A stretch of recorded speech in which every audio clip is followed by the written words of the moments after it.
বিসমিল্লাহির রহমানির রহিম। এক মুহূর্তে ধৈর্য অনেক বড় বিপদ থেকে বাঁচিয়ে দিতে পারে এবং এক মুহূর্তেরই অধৈর্য পুরো জীবনটাকে নষ্ট করে দিতে পারে। আসসালামু আলাইকুম ভিউয়ার্স, কি অবস্থা, কেমন আছেন? আশা রাখি সকলেই ভালো আছেন নিজ নিজ অবস্থান থেকে, এবং আমিও আপনাদের দোয়ায় আল্লাহ পাকের অশেষ রহমতে আমার অবস্থান থেকে বেশ ভালোই আছি। তাহমিদা স্টেরি ব্লগ থেকে আরও একটি নতুন দিনে নতুন ভিডিও নিয়ে আপনাদের সামনে হাজির হলাম। আমি তাহমিদা, রাজশাহীর মেয়ে, বগুড়া থেকে বলছি। আজকে সকালটা ছিল অনেক সুন্দর, বেশ কয়েকদিন থেকে সুন্দর একটা দিন যাচ্ছে। তো বৃষ্টি হচ্ছে না তেমন, কিন্তু মেঘলা মেঘলা আবহাওয়া, তার সাথে অনেক বাতাস সারাদিন ধরে যাচ্ছে। এইভাবে দিনগুলো অনেক সুন্দরভাবে পার করে দিলাম আল্লাহ পাকের অশেষ রহমতে, আলহামদুলিল্লাহ। এবার ঈদে তো বাড়ি যাওয়া হয়নি, তো এখানেই আছি। দেখতে দেখতে দিনগুলো পার হয়ে গেল।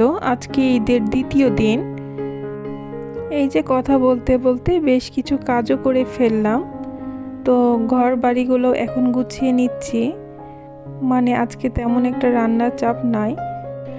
গতকালকেরই বেশ কিছু তরকারি রয়ে গেছিল, সেই সাথে কিছু সবজি রান্না করে নিব আর ভাত, তাহলে আজকে আমাদের চলবে। তো আজকে আমি এই যে ঘর বাড়িগুলো একটু গুছিয়ে নিচ্ছি, কারণ ঈদের দিনের পরের দিন আর এই ধরনের কাজ করা হয়নি, তাই আজকে ভাবলাম করে নিই। তো দুই একদিন যদি এই ধরনের কাজগুলো না করা হয় তাহলে দেখা যায় অনেক কাজ জমে যায়।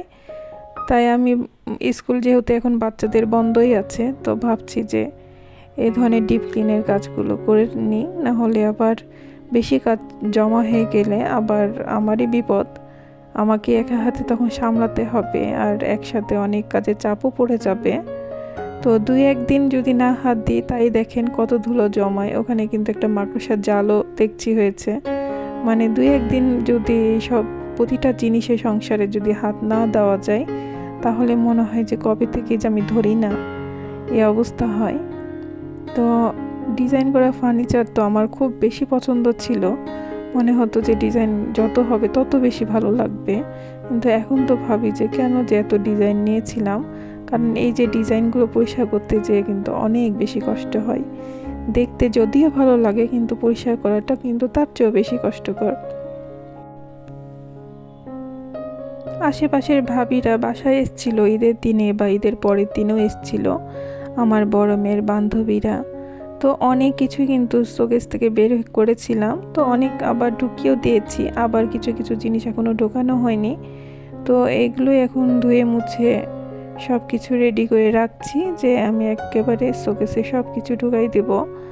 এখন পর্যন্ত যে সকল আপু ও ভাইয়েরা আমার এই ভিডিওটির সাথেই আছেন, আশা রাখি আমার ভিডিওটির কোনো একটি অংশ ভালো লেগেছে, আর সেই ভালো লাগা থেকে আমার ভিডিওটিতে একটি লাইক করে দেবেন। আর যদি বেশি ভালো লেগে থাকে তো আমার চ্যানেলটি সাবস্ক্রাইব করে আমার চ্যানেলের পাশেই থেকে যেতে পারেন। আর যদি এই কাজটি আপনি অলরেডি করে থেকেছেন, তো আপনাকে জানাই অসংখ্য অসংখ্য ধন্যবাদ ও মন থেকে দোয়া। ডাইনিং টেবিলটা মুছে নেব, তার সাথে যে শোপিস আসলে সুন্দর করে সাজিয়ে রাখতে গেলে কিন্তু সেই সব জিনিসের যত্নও নেওয়া লাগে। তো আমার এই যে আল্লাহ লেখা আছে এই শোপিসটা কিন্তু অনেক বেশি প্রিয়, তো আমি কিন্তু এগুলো কখনোই বের করি না, শোকেসেই আমার সাজানো থাকে। তো এখন ঈদ উপলক্ষে বের করে নিয়েছিলাম, তো কিছুদিন রাখবো, তারপরে আবার উঠিয়ে ফেলবো, কারণ এগুলো বেশি দিন বাইরে রাখলেও ধুলো পড়ে নষ্ট হয়ে যাবে, এটার গ্লেসটাই নষ্ট হয়ে যাবে।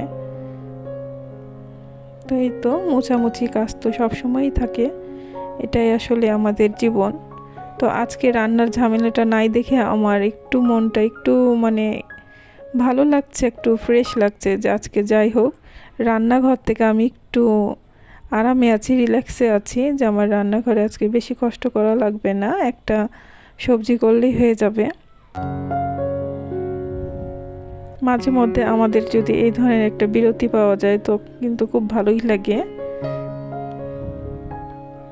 আমার ওভেন রেকের উপরে যে রান্নাটা দেখছেন এটাও কিন্তু আমি একটা গজ কাপড়ের সাথে লেস লাগিয়ে করে নিয়েছি, সেটা আমি নিজেই বাসায় তৈরি করেছি।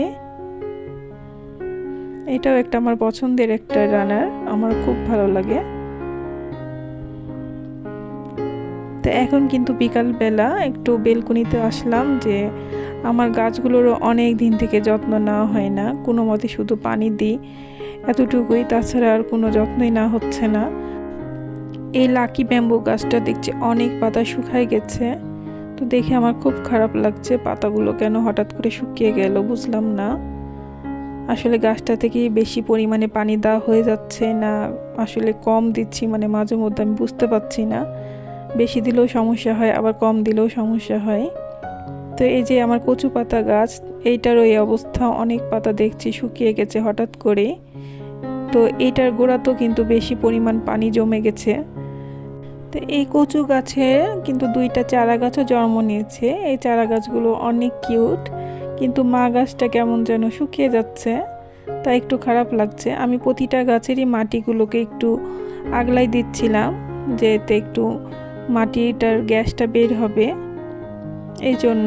তো এইদিকে আমার বড় মেয়ে একটু রেস্টুরেন্টে গেছিলো তার বান্ধবীদের সাথে, তো ওরা আবার আমাদের জন্য বিকালে নাস্তা নিয়ে এসেছে, তো সেগুলো এখন খেয়ে নিচ্ছি। তো আমার ছোট মেয়েটা দেখে খুবই খুশি। তো আমি কিন্তু একদম ভিডিও শেষ প্রান্তে চলে এসেছি। সকলেই ভালো থাকবেন, সুস্থ থাকবেন। ঈদ মোবারক, আসসালামু আলাইকুম, আল্লাহ হাফেজ।